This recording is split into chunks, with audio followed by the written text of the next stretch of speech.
હાસોડ તાલુકાના ઇલાવ લોકેશન પર 108 એમ્બ્યુલન્સની ફાળવણી કરાઈ। ભરૂચ જિલ્લાના હાસોડ તાલુકાના ઇલાવ લોકેશન પર 108 એમ્બ્યુલન્સની ફાળવણી કરવામાં આવી છે, જેના કારણે ઇલાવ સહિત આસપાસના ગામોમાં લોકોને ઇમરજન્સી સમયે ઝડપી આરોગ્ય સેવાનો લાભ મળશે।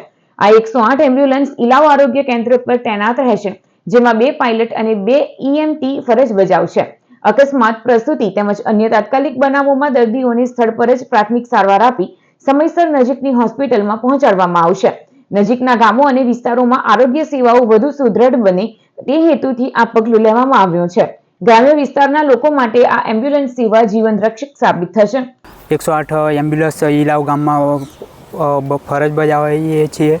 આજુબાજુના ગામમાંથી કોઈ બી કોલ કરે તો અમે હોસ્પિટલ લઈ જવા માટે તૈયાર છીએ એની ટાઈમ, અને કોઈ બીને હોસ્પિટલ જવું હોય તો ઇમરજન્સી 108 કોલ ડાયલ કરીને રેફરન્સ કરી શકીએ છીએ। કંઈ બી કામ માટે કોલ કરવા જરૂરી।